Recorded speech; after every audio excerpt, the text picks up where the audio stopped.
Good morning, all of you. Welcome back to the online sessions on fuzzy logic. In the last session, we have done with the properties on fuzzy relations, such as law of contradiction, law of excluded middle. And today's session will try to cover some of the other important properties, as we have mentioned earlier, like idempotency, involution, commutative property, associativity property, distributive property, absorption property, and absorption of complement property, and finally the De Morgan's law. Okay. Now, what is this idempotency law? So, idempotency says that R intersection R is nothing but equal to R, and R union R is also going to be equal to R. So therefore, intersection is nothing but minimum. The criteria is going to be minimum of these two relations, and union is going to be maximum of these relations. And obviously, as these two are going to be same, the resultant is going to be same thing we're going to get. So same thing is going to be true for the fuzzy relations as well. Okay. So now we have to simply prove this condition here for idempotency, right? So let us let us start discuss these two crisp set and fuzzy set relations by using discrete fuzzy set relationships. So let us consider two fuzzy sets A and B as usual, like A is equal to zero point 0.2 by x1, zero point 0.4 by x2 plus 0.5 by x3. Okay. So this is not a plus actually. Don't add all these things. This is a relationship. That's all. So B is equal to zero point 0.5 by y1, zero point 0.1 by y2, 0.7 by y3. And this x1, x2, x3 are the universe of discourse in for A, and y1, y2 are the universe of discourse for B. And let us assume that the relationship, first relation R among these two is going to be called as something like, so the relationship we can just think of as going to be, say, for example, intersection, let's say if we do, so, A intersection B is going to be what now? Minimum of these two will be coming as a result over here. So x1, y1 is going to be minimum is 0.2, I'll be getting 0.2, and x1, y2 minimum is 0.1, I'll be getting 0.1, x1, y2, x1, y3 minimum is 0.2, I'll be getting 0.2. So like that, I'll be getting this matrix as A cross B, which is the Cartesian product of the two fuzzy sets A and B. Now we have to prove for the idempotency property. This is a relationship which we have got known as R from A and B. So first of all, let us go for R intersection R. So you have to simply find out R intersection R, take up the same, R uh, relationship set, that I can write as R is equal to what we can write out, x1 comma y1 whole comma 0.2, then x1 comma y2 comma 0.1. So this is the set we normally going to get. So what is R intersection R? R intersection R is nothing but is equal to minimum of the membership function of R with membership function of R again. So for all the xy belongs to x into y. If it is going to be the union, then we normally use the maximum criteria. Okay. So let us go for the intersection. When you go for intersection, once again we get the same thing, because both these values are going to be same. Always a minimum of 0.2, zero point 0.2, minimum of 0.4, zero point 0.4, minimum of 0.5, 0.2, because these two are going to have the same fuzzy set membership functions. So obviously we get the same relationship R, and same is the case with the R union R. So we'll get the same R. So both of them values will be equal to the R. So which is nothing but the idempotency property. The next property is going to be property of involution. Involution says that it is going to be double complements of a relationship is nothing but equal to R. These two complements will get cancelled to each other, and we get a relation as R itself. So that's called involution property. So let us take up the same relationship once again. R is equal to something like this: x1, x1, x2, x3, y1, y2, y3. Same fuzzy sets we have taken, and same relationship which we have got. So from this, we'll try to find out the involution property. That means you have to find out double complement. Once you find out complement of R, what we get? It is 1 minus 0.2. It's going to be 0.8. Then if you apply complement to that, once again 1 minus 0.8 is going to be 0.2. So similarly, we normally going to get the same elements for the double complement of R. So that's what we normally going to get. And if it is same, it is going to be known as the involution property for us. So R is going to be like this relationship which we have got just now. So the membership values of complement R will be computed as what now? Mu R bar is nothing but 1 minus mu R for all xy belongs to x into y. So when R is going to be like this, R bar will be nothing but what? 1 minus 0.2, 1 minus 0.1, 1 minus 0.2 here for third column, first row. And similarly, we get all these elements, and R bar is something like this. And once again, we find out complement to this, that means 1 minus 0.8, 1 minus 0.9, 1 minus 0.8. So we'll be once again going back to the original relationship R. So therefore, R double bar becomes equal to R for us over here. So it says that this involution property holds good for the fuzzy relations. So here what we're doing is we are simply applying the properties on the relationships. Okay.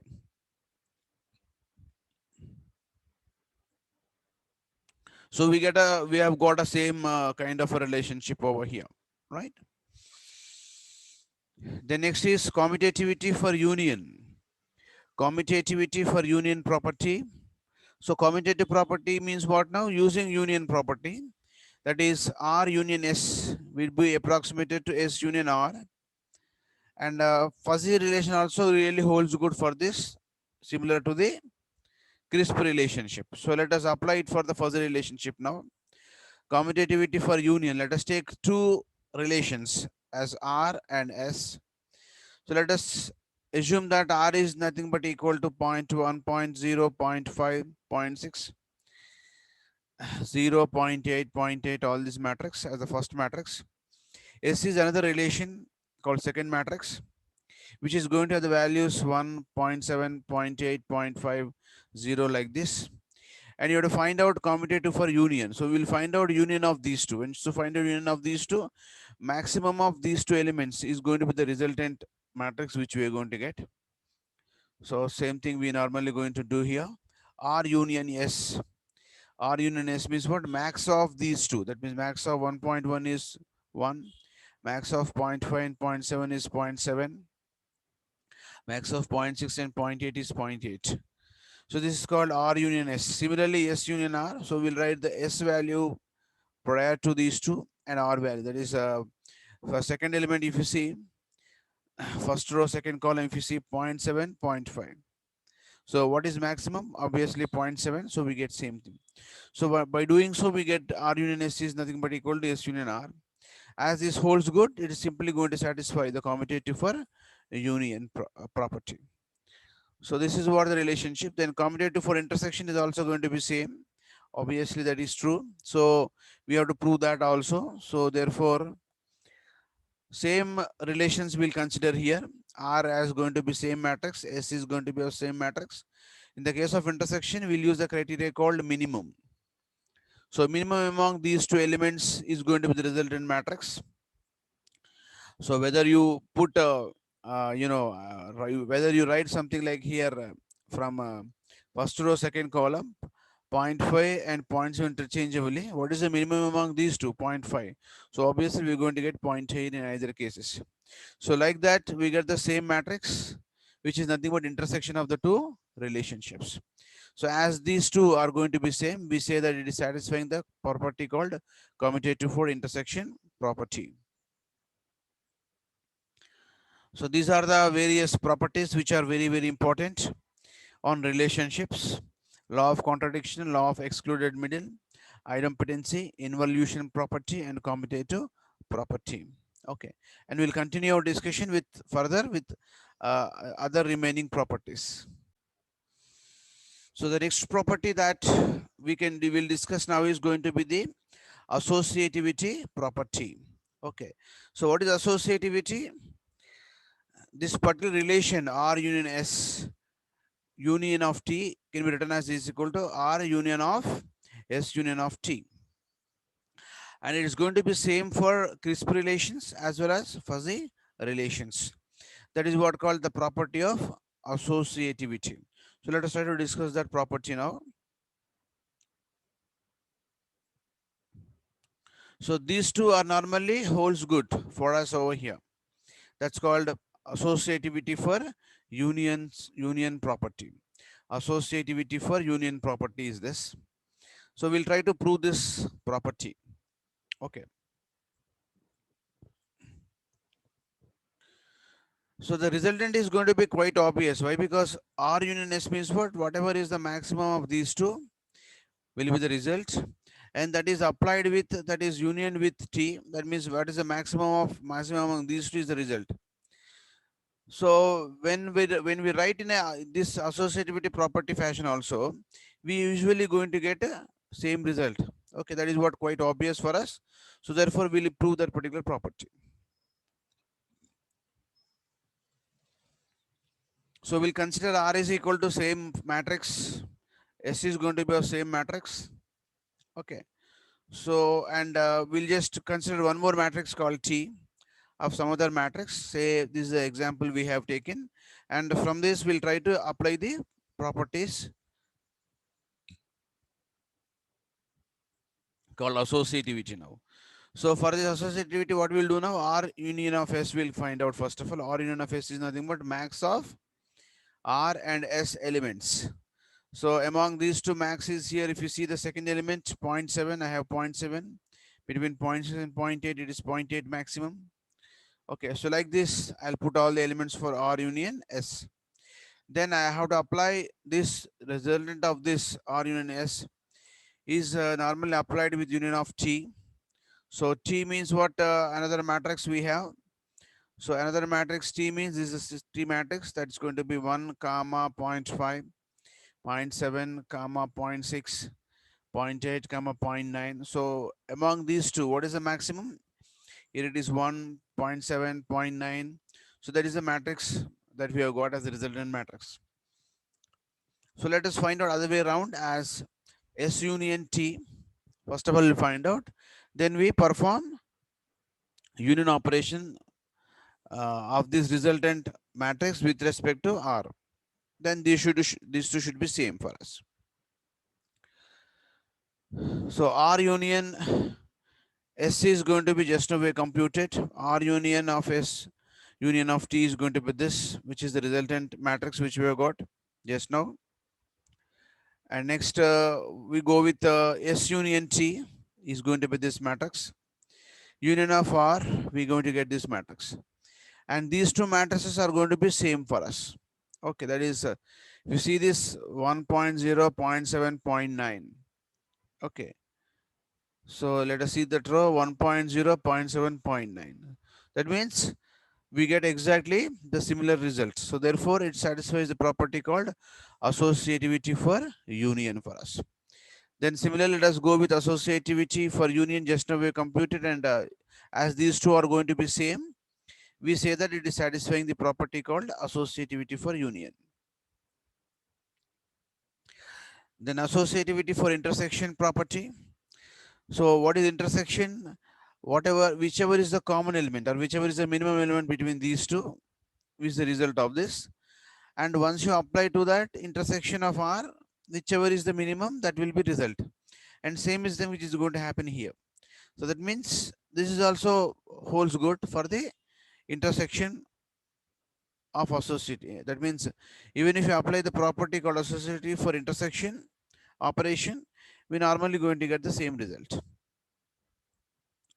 Let us do that relationship now. Now we'll take up the same matrices. R, S, and T is going to be the same matrices we'll take, and we'll perform the operation now.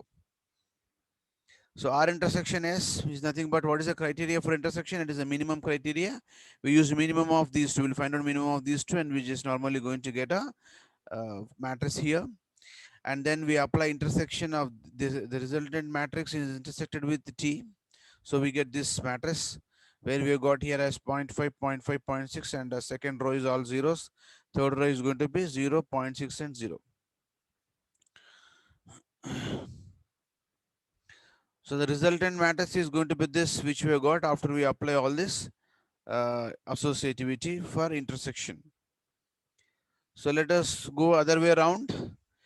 First of all, find out intersection of S intersection T, which is minimum of S and T matrices. There's the result. Then we apply R intersection of S intersection T. So we get this matrix, and these two matrices are same. Therefore, this associativity property holds good for intersection operation.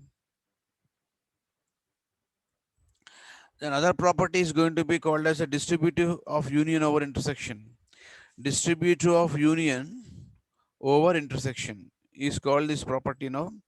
So that means union is distributed over the intersection. That is called a distributive of union over intersection property on the relations, on the fuzzy relations. So this we can write as R union S intersection of R union T, intersection of R union T, and these two should be same for us. Okay. So we'll prove the same relationship once again now.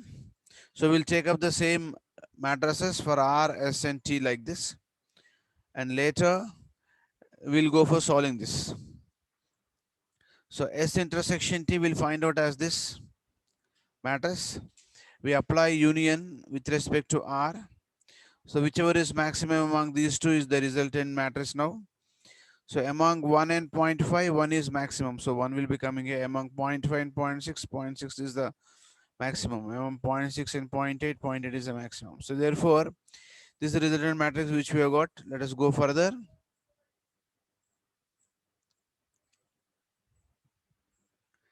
So the resultant matrix for R union of S intersection T is going to be this. Let us keep it aside. Then R union S, maximum of R and S is a resultant matrix. R union T, maximum of R and T, right, is a matrix for this. And we apply intersection of these two, whichever is the minimum element between these two is going to be the resultant matrix. What is the minimum between these two? If you compare these two, 1 and 1, 1 is the minimum. So 1 will be coming over here. 0.6 and 0.7. 0.6 is minimum, 0.6 is there here. 0.9 and 0.8. 0.8 is the minimum. So like this, the intersection of these two matrices is nothing but is equal to R union of S intersection T. So this relationship holds good for distributivity property. Now, so this is the relation which we have got now. As these two matrices are same, we say that R union S intersection with R union T is going to be same as R union of S intersection T. Because these two relations are same, holds good, we say that it supports the property known as the distributivity of union over the intersection property. Then we go with distributivity of intersection over union now. Next property is reverse of this is also going to be true for us. Let us go for this property now. Take the same matrices for R, S, and T as it is. Then we go with this property now, distributivity of intersection over union property. So let us do this now. First of all, go with S union T. So this is the matrix we got S union T. And R intersection with S union T is going to be this. Intersection means what? Minimum of R with the resultant of S union T is taken. So that is minimum value between R and this factor S union T. I get 1.0, 0.5 and 0.7, minimum is 0.5, 0.6 and 0.9, minimum value is 0.6. So like this, we get this particular matrix. Then we go for the RHS side. In RHS side, I have R intersection S, R intersection T. So we'll find out these two matrices and we apply union of these two. Once you apply union of these two, what do you get? Maximum of these two elements which we have to get, because we'll be doing union operation here. So therefore maximum of 1 and 0.5 is 1. So it is same as this. Maximum of 0.5 and 0.5 is 0.5. It is same as this. Maximum of 0.6 and 0.6 is same as 0.6, same as this. Similarly, we get all the elements here. Say for example, minimum of this union, no, maximum of 0 and 0.5 is 0.5. Okay. Minimum of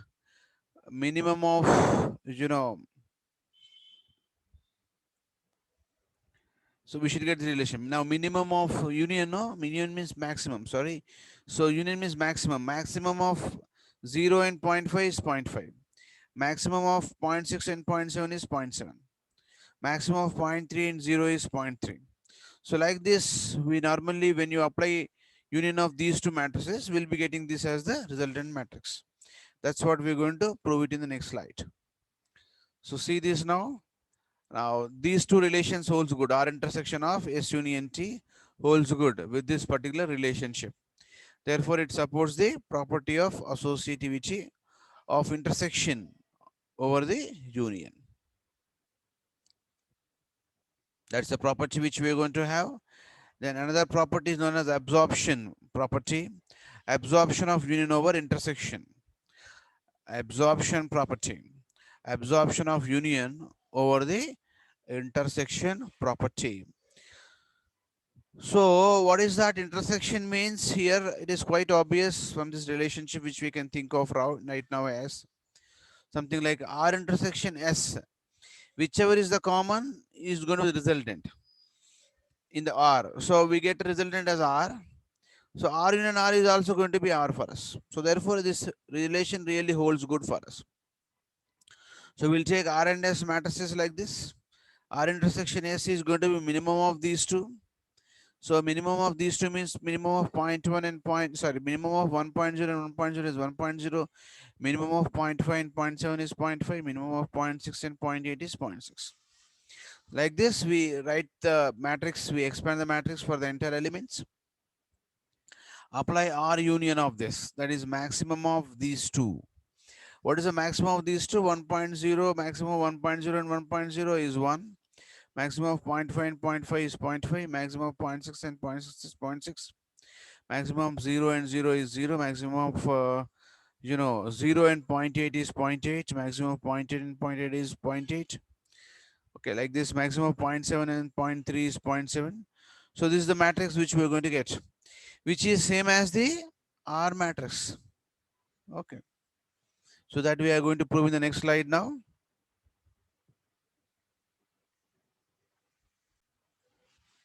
See the relation that we have got just now here now. R intersection of R union with R is going to be same as R. This is what we have got. So because of this, it supports the absorption of union over intersection property. Then absorption of intersection over union property.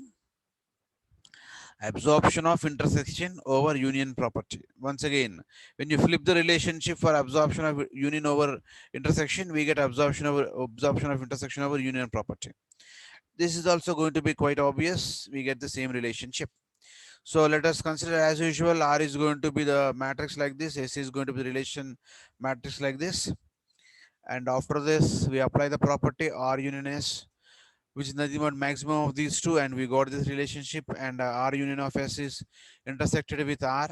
Then we get a minimum value for these two, right? So that is what called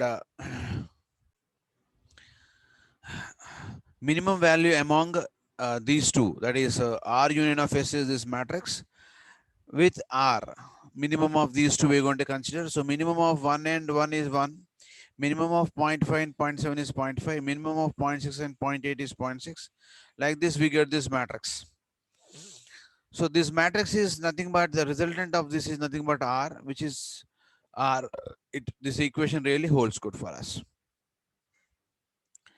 So therefore, next property is going to be absorption of complement for union property. Absorption of complement for union property. So what is that we're going to get over here?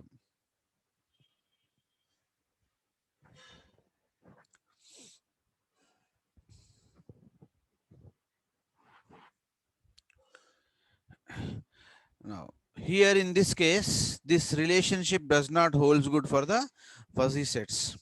This is what we're going to prove over here. Okay. So R union of R bar intersection S is equal to R union of S in the case of the crisp relations.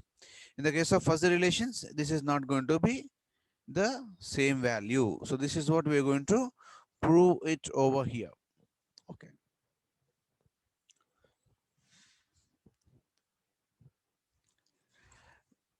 So let us prove this now relationship. So take R and S as going to be the same fuzzy sets. Then after this, we'll try to apply this property now. So in this property, we apply first of all R bar. R bar means it is going to be 1 minus all these elements we consider here.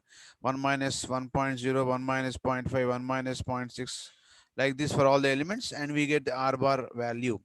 And R bar intersection S means what? Minimum of R bar and S. So minimum of these two is what? The minimum of 0 and 1.0 is 0. Minimum of 0.5 and 0.7 is 0.5. Minimum of 0.4 and 0.8 is 0.4. Like this, we get this matrix. Then the resultant value of this is applied union with R. So therefore, R union of this we perform. That means maximum of this matrix with R will take. So maximum of 1.0 and 0 is 1. Maximum of 0.5 and 0.5 is 0.5. Maximum of 0.4 with 0.6 with 0.4 is 0.6. Like this, we get this matrix. And this should be is equal to R union S. So R union S is nothing but what? Maximum of R and S. Maximum of R and S. We get this relationship. Okay. Now, if you see these two matrices, that is R union of R bar intersection S and R union S. If you see these two matrices, one is same as one. It is 0.5, 0.7. These two are not same. If at least one element does not satisfy this relationship, we say that this relationship does not holds good for us. So therefore, we have simply proved this particular property. Okay. Then similarly, absorption of complement for intersection. So that means R intersection of R bar in NS is equal to this relation for the crisp sets, which is not going to be same for the fuzzy relationships. This is what we prove. Once again, we consider the two elements like R and S is going to be same relations we'll take, and we apply these properties now. So R bar, just now we've computed. Similar to that, we find out R bar union of S we'll find out. Then R intersection of this resultant matrix, we get this result matrix. It is not is equal to R intersection S. We'll find out R intersection S means what? Minimum of these two we'll find out. So we get this matrix. And if you see this carefully, these two somewhere should not be same.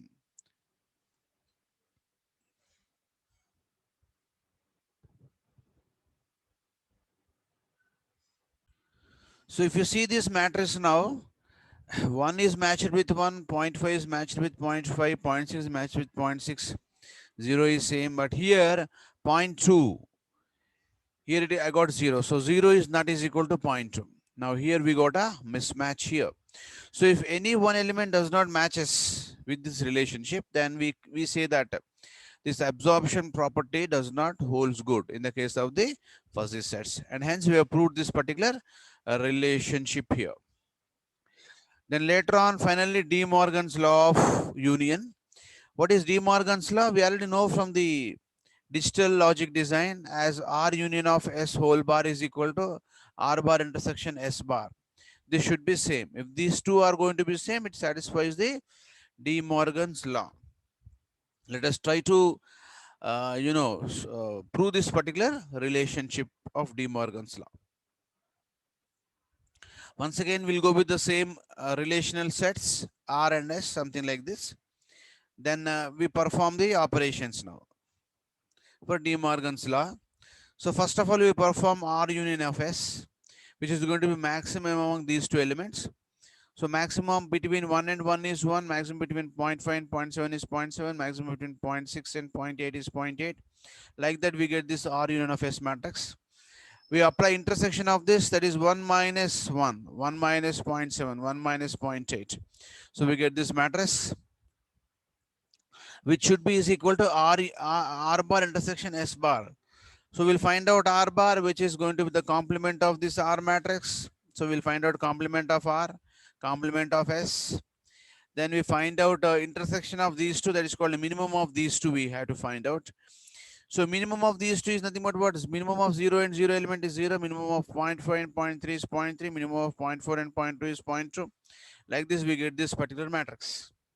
So this is nothing but R bar intersection S bar matrix,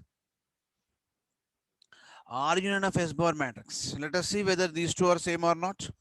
0 is mapped with 0, 0.3 same as 0.3, 0.2, 0.2 same, 0.5, 0.5, 0.2, 0.2, 0.1, 0.1, and 0.3, 0.3, 0.1, 0.1, 0.8, and 0.8. So all these are same now. So since these two are same, we say that this De Morgan's law of union is normally holds good for the fuzzy sets. Similar to that is going to be De Morgan's of intersection. So De Morgan's of intersection means what? R intersection S whole bar is equal to R bar union S bar, we have to find out. So similar to that, we normally going to prove here. And hence we say that it satisfies the De Morgan's law. So with this, we have done with properties on the relationships of fuzzy sets. Right. Thank you very much for the today's session.